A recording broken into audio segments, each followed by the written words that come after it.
In this edition of Locked On Capitals, I have the very latest on your Washington Capitals, the progress to Nick Backstrom and Tom Wilson.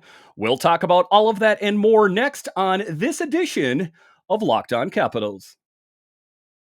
Locked On Capitals, your daily podcast on the Washington Capitals, part of the Locked On Podcast Network, your team every day.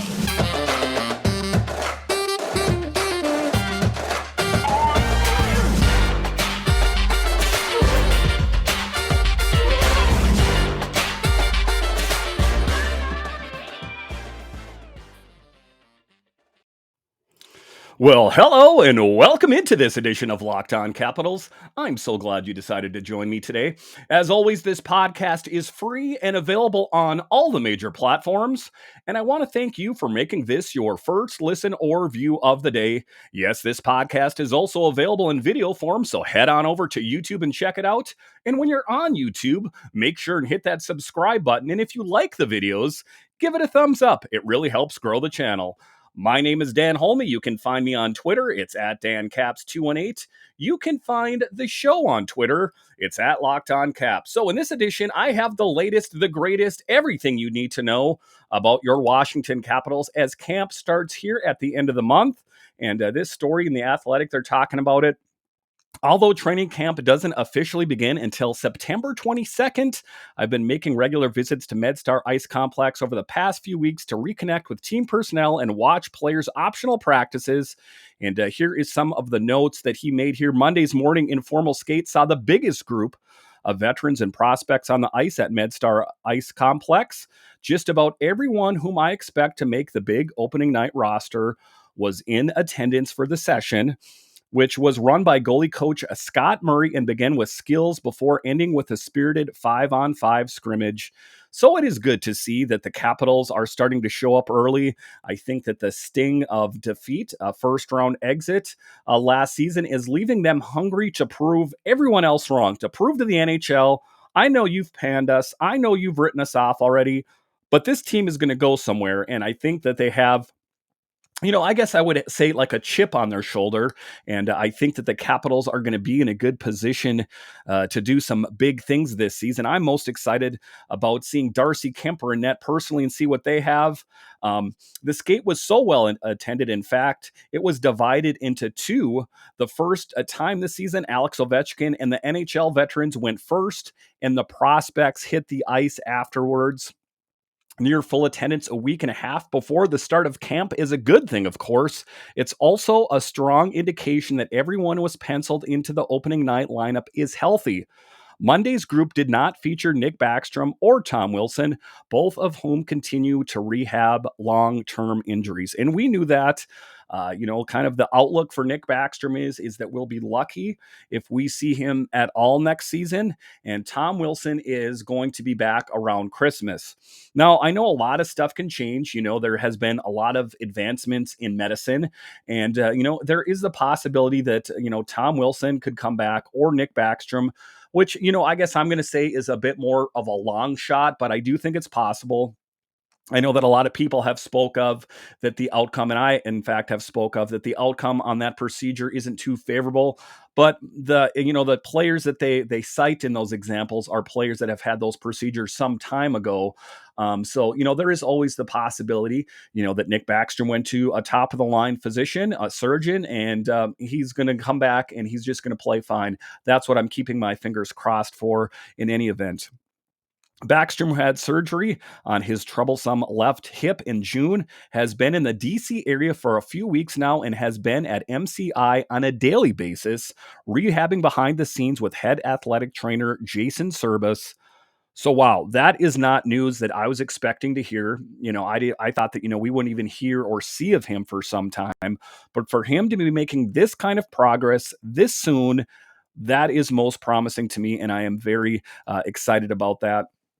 The longtime alternate captain is slated to participate in the team's internal marketing photo shoot later this week.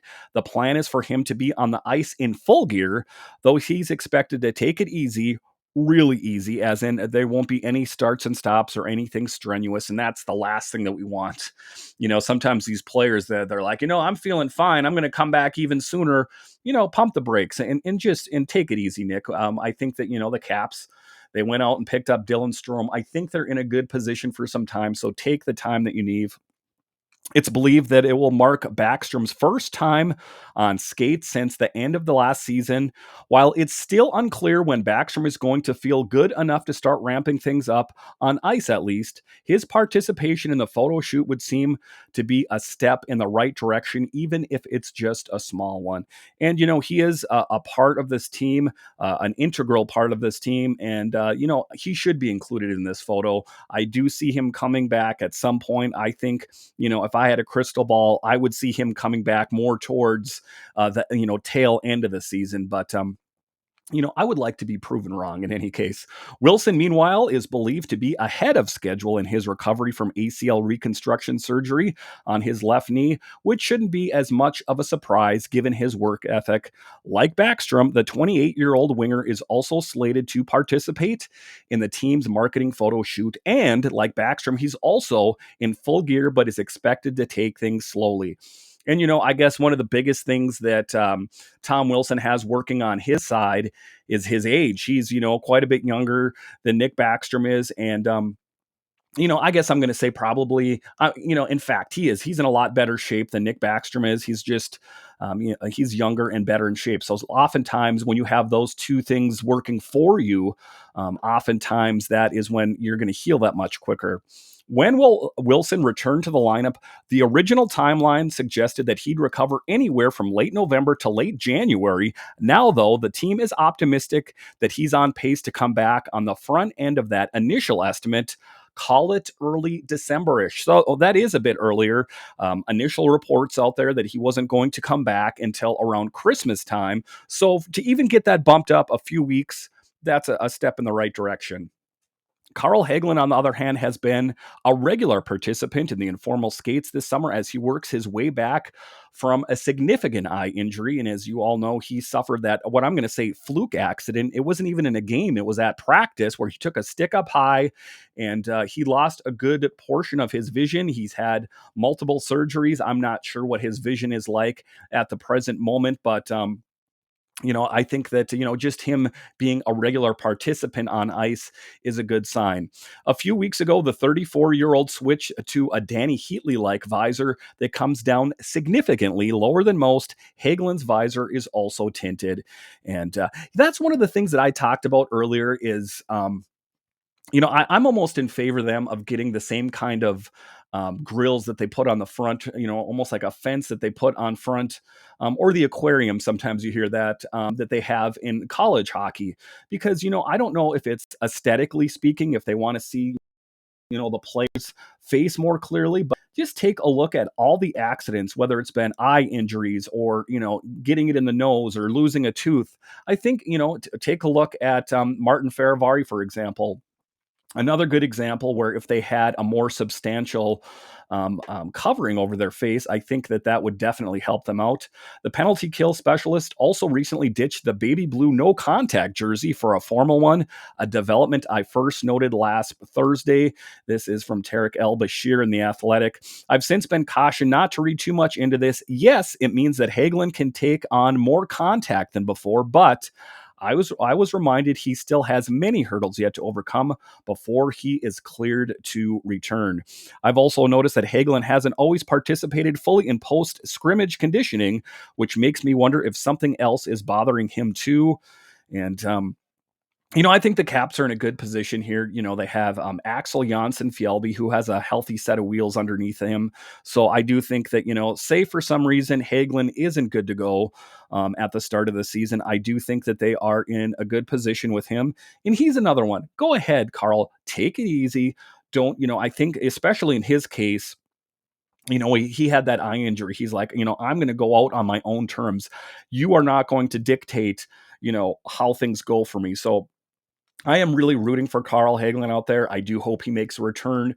That eye injury and what other lingering issue out there kind of is worrisome, but I am hoping for a positive return. All right, so after the break here, we are going to continue to talk about the Capitals. What is going on down at Medstar Ice Complex? What is the outlook for this team? We'll talk about that next.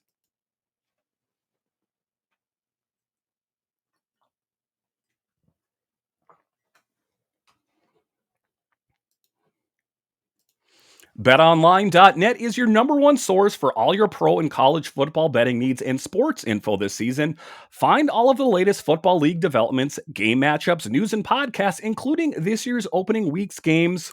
BetOnline is your continued source for all your sports wagering information, including live betting, esports, and scores. The fastest and easiest way to check in on all your favorite sports and events, including MLB, MMA, boxing, and golf. Head to the website today or use your mobile device to learn more about the trends in action. And guys, if you haven't done this yet, please go to it. With the start of the NFL season, using Bet Online makes watching the games that much more exciting. So go to Bet Online where the game starts.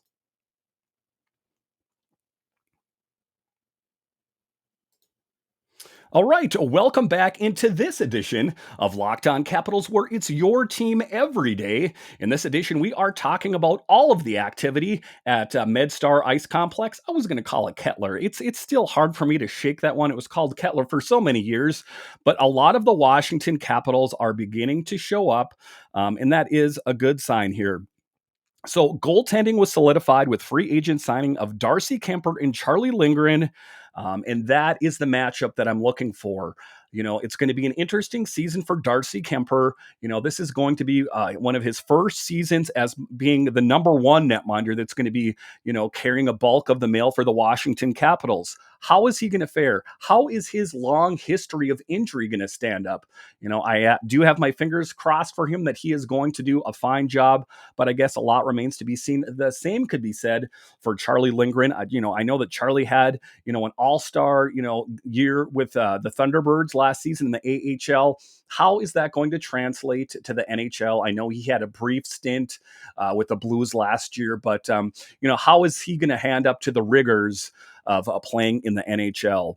All six spots on the blue line appeared to be spoken for, with John Carlson, Dmitry Orlov, Nick Jensen, Trevor Van Riemsdyk, and Martin Faravari back, and Eric Gustafson signed to replace Justin Schultz, who departed free agency. There's not much wiggle room up front either. There are 11 healthy veteran forwards on ice, with Ovechkin, Kuznetsov, Oshie, Mantha, Brown, Eller, Strom, Hathaway, Sheary, Dowd, Marcus Johansson.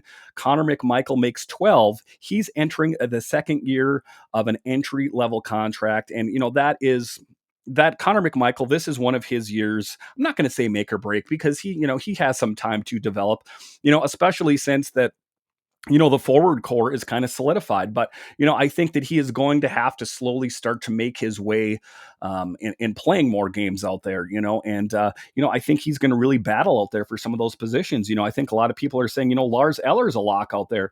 I think that Connor McMichael may, kind of battle it out and try to take Lars Eller's spot out there. I guess it remains to be seen. There's a lot of questions about Dylan Strome and Connor Brown. Are they all going to fit where everyone thinks they're going to fit? Could a prospect like Axel Janssen-Fjällby or Joe Snively force his way into the mix as a fourth line left wing? Perhaps is there a chance Lucas Johansson or Matt Irwin could apply pressure on Gustafson? Maybe. In the big picture, what this means is camp is going to be less about actual jobs and more about who gels with whom.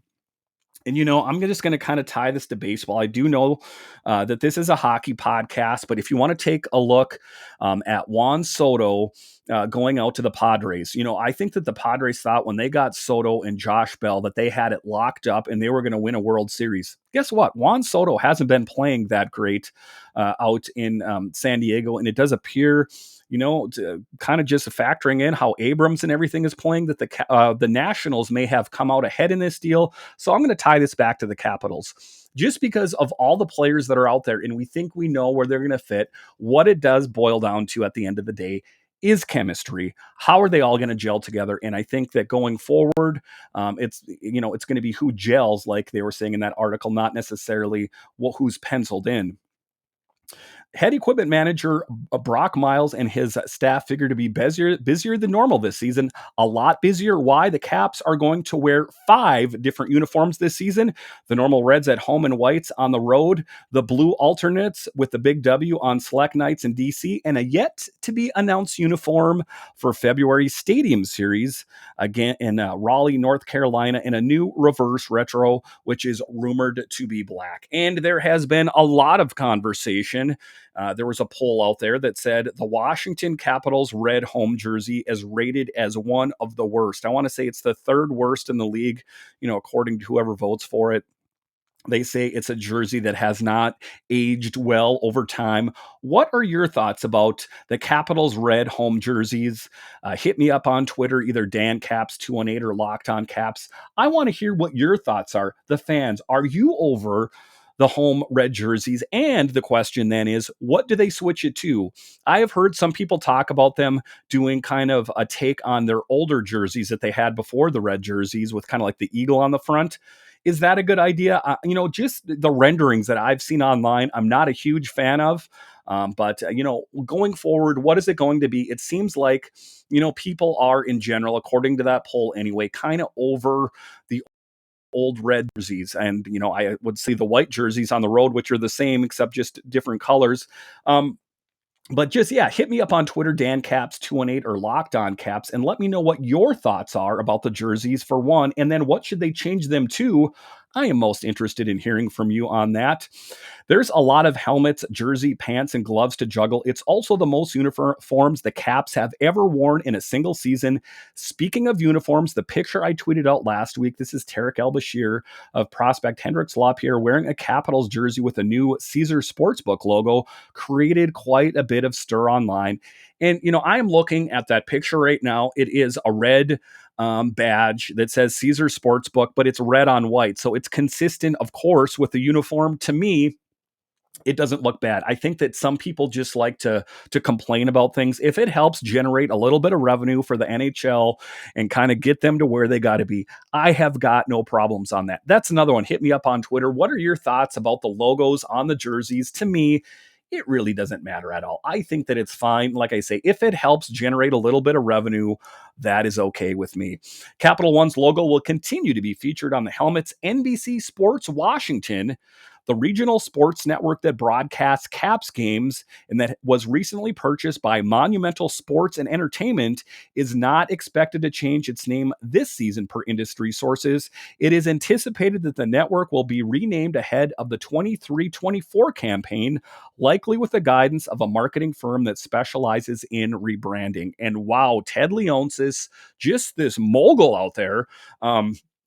He had the Monumental Network before, which was basically just an online version, if you remember, several years ago. But now for him to buy the broadcasting rights for NBC Sports Washington is a major coup for him, and good for him. I think that, he is the one with the money. He is the guy that is signing these huge contracts and paying these players. And, one other thing I would like to see Leonsis do is to help save the Nationals as well. So if he's got some money to spread around, if he could spread some the Nationals way, I would welcome that, and I think the Nationals would as well. I've also been informed by industry sources that the talent lineup is not slated to change for the upcoming season. In the booth, Joe B and Craig Laughlin, yes, anything less would be second best. I mean, Joe B, the epitome of a great broadcaster, just, and I hope to have him on the show. I've had some conversations with him that he may join me a little bit closer to the beginning of the season, and that would be the ultimate honor for me. But Joe Beninati is just the ultimate broadcaster who doesn't broadcast just hockey. He broadcasts just a slew of different sports and does it just amazing job. And, just kind of a behind the curtains thing. I was watching a thing on him. You think, well, what's the big deal? I'm just going to go out there and I'm going to call a game and I'm going to call it like that. He has to learn all the intricacies of those games. He has to learn the numbers and, like he sometimes calls lacrosse games and that kind of thing. So just to be well-versed and to be able to vocalize what you're seeing and doing it in a great way, hats off to Joe Beninati and Craig Laughlin, of course. a former Cap player, and a great color commentator. Just a really all-star lineup. Will continue in the roles as play-by-play announcers and color commentator, respectively. Al Koken, which we all love too, meanwhile, will continue to serve as the intermission interviewer and rinkside reporter in studio. Alexa Landestoy, who's done a great job, and Alan May will return. And Alan, again, another great guy, hockey IQ through the roof. I miss his podcast that he had years ago, and I wish he would get back into podcasting because he is a wealth of hockey knowledge. Will return as the primary hosts on the pregame and postgame shows. So those are some promising words and promising things for me to see on the Capitals. It's the behind the scenes stuff, and one of the things I was talking about with Ben Raby and I talked about with John Walton is if you live outside the DC market and you listen to a different team's broadcasters out there, sometimes you're like, wow, the Capitals are really lucky that they have the broadcasters that they do. And I kind of, I believe that as well, because if you listen to some of them, they're not nearly on par with what the Washington Capitals have. All right, so after the break, we're going to continue to talk about the Washington Capitals and what is going on in DC. We'll talk about that next.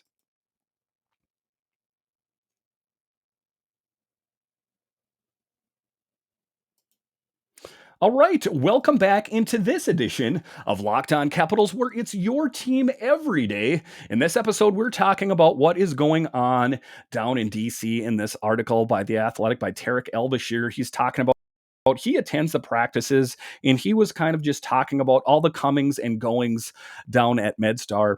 The Washington Capitals Alumni Association on Monday announced that this year's Alumni Weekend will take place on October 6th and 8th. The event will feature 20-plus alumni who will participate in a fundraiser, hockey clinics, as well as meet and greet. Per the press release on October 7th, the alumni will attend Caps practice and spend time with the current players. So who's going to be there? In addition to the usual characters, fans can expect Gonchar, Zednik, Kyprios, Miller, Oleski to be among the alumni in attendance. So it is going to be it's going to be quite a who's who out there of former players out there, and those events are so fun to watch. And the Capitals just always find a way to entertain, and these alumni games are always exciting as well. So if you are able to watch that in any capacity, that those will be sure not to disappoint. But just to kind of wrap it up here at the end of the show, we're talking about the Capitals and what to look for here. That are my big takeaways out here. Is it's going to be interesting to see if, in fact, Carl Hagelin comes back, and if he comes back, in what capacity? Is he going to be able to play full-time, or is it going to be Axel Janssen-Fjällby's job to start it off there? The other one I'm looking for is Connor Brown, top line, right wing, penciled in. Is that what's going to be the case, or is it going to be someone like Anthony Mantha who's going to rise to the challenge? Second line center Dylan Strome, ostensibly filled in to be the second line center in Nick Backstrom's absence. They really had to go out and pick up someone big to fill someone like Nick's shoes, because he does have big shoes to fill. And given the fact that Nick is most likely going to be out the entire season, the fact that they went out and picked up a big name like Dylan Strome, I think is a good one. And then the one for me, the one inconsistency the entire of last season was the net minding situation. And everyone was talking about, well, who are they going to get in net? And at the start of free agency, Max swung for the fences and got Darcy Kemper, who was the biggest name free agent on the market, won the Stanley Cup. But now the questions remain as you kind of peel back the layers of the onion here a little bit, and you start to see his long history of injury. But we can't really hold that against him. You can also take a look at his record last year. It was most stellar. Is that going to be able to translate to a Washington Capitals team that has a different defense and different schemes out there? I guess that remains to be seen. And also, Charlie Lindgren, a bit of an unproven commodity. I know he had a standout season with the Thunderbirds, the St. Louis Blues AHL affiliate. How is that going to translate to regular duty with the Washington Capitals, at least on a back-to-back game or something? I guess it's going to be interesting to see how the workload is split, but you got to think that Darcy Kemper is going to carry a bulk of the mail. And then who is going to be ready as the number 3 for all intents and purposes? It does appear that it is going to be Zach Fucale. And if I have something to say for Zach, is be ready. If you take a look at that history of injury with Darcy Kemper, I don't want to jinx anything, but it's possible. I mean, I am a fan of stats and history, and those are both things that we're talking about here. Is that he's going to have to be ready because we don't know what lies ahead for this team. If you take a look at football, some substantial injuries already that have kind of changed the complexion for a lot of teams. Thank you for making Locked On Capitals your first listen every day. Now make your second listen Locked On NHL. Locked On experts give you a daily 30-minute podcast on all things NHL all year long. Stay up to date on everything in the hockey world. Locked On NHL, your daily 30-minute NHL podcast. So once again, thank you for joining me on this edition of Locked On Capitals, where it's your team every day. My name is Dan Holme, and I'll talk to you again next time.